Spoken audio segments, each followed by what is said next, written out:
Now let us continue the lesson. Never mind, said grandfather, seeing that Rakesh was upset. It'll grow again. Cherry trees are tough. Then grandfather says, don't worry, even if the goat has eaten up, don't worry about it. It'll grow again. The cherry trees are really tough enough. They can grow again. Towards the end of rainy season, new leaves appeared on the tree. Now at the end of rainy season, what happens? A new leaves came up. Then a woman cutting grass came down the hillside, her scythe swishing through the heavy monsoon foliage. She did not try to avoid the tree. One sweep and the cherry tree was cut in two. Now, one day a lady came there with a scythe, a tool which is used to cut the long grass, and she was given a work of cutting the grass over the garden, and she didn't even try to avoid the tree, but in a shot the tree was cut into two. When grandfather saw what had happened,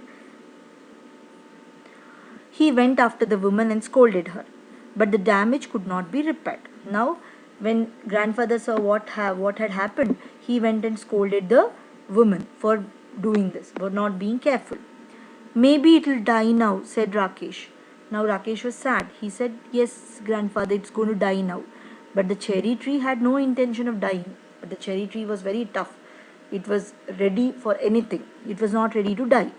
By the time summer came around again, it had sent out several new shoots with tender green leaves.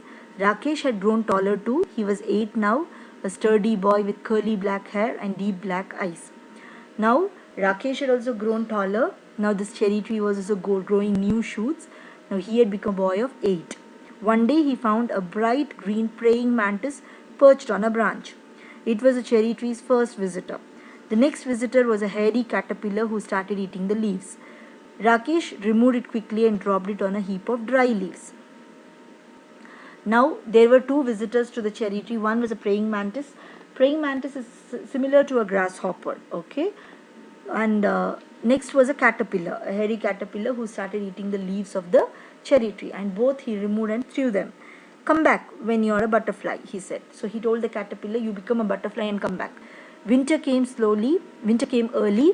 The cherry tree bent low with the weight of snow. Then in February it was Rakesh's birthday. He was 9 and the tree was 3. But it was almost as tall as Rakesh. Now the next winter came. Cherry tree was really bent down because of the weight of the snow. It was heavy snow there. And in February it was Rakesh's birthday and he was 9 and the cherry tree was 3 years old. Now the tree had become almost the height of Rakesh. One morning when the sun came out, grandfather went into the garden. He stared at the cherry tree and then called out, Rakesh, come and look. Then one day grandfather was out in the garden and he goes to the cherry tree and he calls Rakesh, come, see what has happened. Rakesh and grandfather gazed at the tree. They were just staring at the tree. There were pale pink blossom at the end of the branch. Now the plant has started flowering. The following year, there were more blossoms and suddenly the tree was taller than Rakesh. And then it was taller than grandfather, who was older than some oak trees. But Rakesh had grown too. He could run and jump and climb trees as well as most boys, and he read a lot. Now, by the time one year they saw pale pink blossoms, the next year the blossoms were more and the tree became taller than Rakesh and taller than grandfather. Now Rakesh was also grown up. He could run, climb on trees, everything. Let us continue.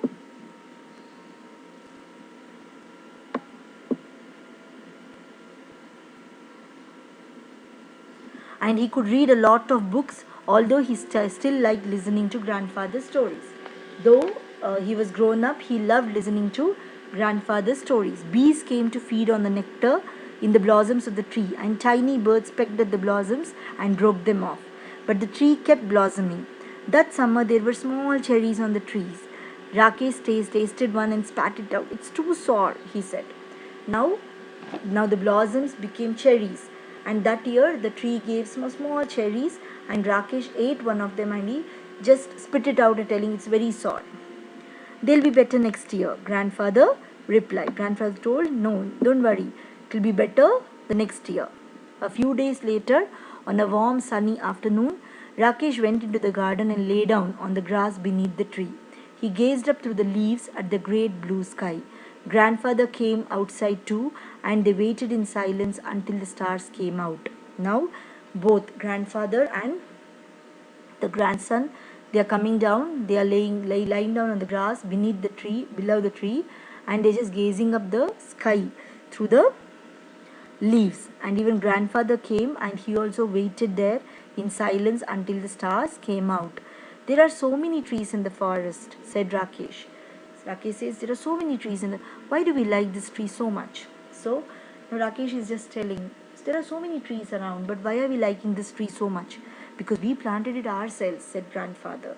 So grandfather says, we have a bonding with the tree because we planted the tree and hence we are more attached to it. Just one small seed, said Rakesh, and he touched the smooth bark of the tree that had grown. Then he said, a small seed we put, and he just touches the bark of the tree. I wonder, he whispered, is this what it feels like to be God? Now he says, this is what it feels like to be God. That means God has made the entire tree from a small seed. The small cherry seed has grown into such a big tree. So this boy is wondering about how this miracle has happened. So this is a lesson, or this is a story written by Ruskin Bond.